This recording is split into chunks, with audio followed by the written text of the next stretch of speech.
Good evening. There will be no cuts to Toronto's police budget. Councillors voting tonight against downsizing the single largest line item in the city's budget to help pay for other community initiatives. But despite that failed item, councillors agree that change is needed, and they did vote in favor of other measures aimed at making the city safer.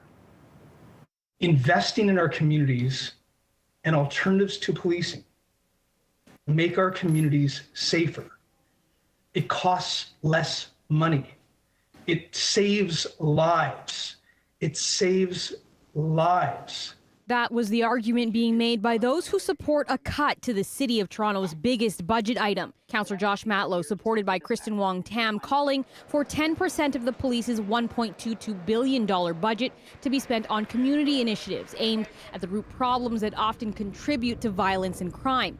Millions could be redirected to youth programs, affordable housing, and a non-police-led response team for mental health crises. Right now, an armed police officer shows up first, and they make a mess of things, and then we have a conversation about what went wrong. And that is that we've been doing this for too long, where too many things have gone wrong, and we need to be able to reset that from ground zero. Calls around the world to defund police have gained widespread support in the wake of the killing of George Floyd, a black man who died at the hands of a white police officer in Minnesota. Closer to home, Regis Korchinski-Paquette and Andrew Loku in Toronto, as well as Ijaz Chaudhry and DeAndre Campbell in Peel Region, all killed by police while responding to a crisis. All reasons community groups say police should not be responsible for mental health calls. I don't support arbitrary cuts.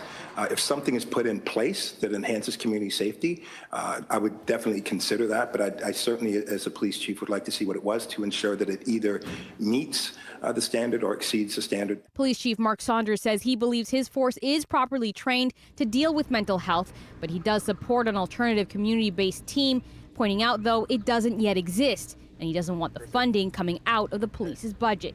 Mayor Tory agreeing that community safety measures need to be explored, but not at the expense of police funding. We will make the investments we have to make, but we will also, I think, reform policing in a way that is done sensibly and in a considered way, and not based on a debate about a number, but based on what is the right way to do it now, as soon as possible, to bring about the kind of change that people expect and need. Councillor Cole. Opposed. Councillor Crawford. Opposed. In the end, the mayor got his way, with the council voting 16-8 against redirecting $122 million from police to other initiatives. Also defeated a motion to ban the use of deadly force and military-style weapons such as tear gas against civilians, that failing 8-16. But the city did vote in favor of allowing the province to amend the Police Services Act to allow officers to be suspended without pay, and for an accountability office to be established for Toronto Police. Meanwhile, Tory's motion to ask police to implement body-worn cameras by January 1st passed 17-7. That would add another $2.5 million to Toronto Police's budget. Now, staff confirmed to City Council that since 2013, Toronto's police budget has increased by 19.4%. In comparison, the city's investments in social services has grown by 13%.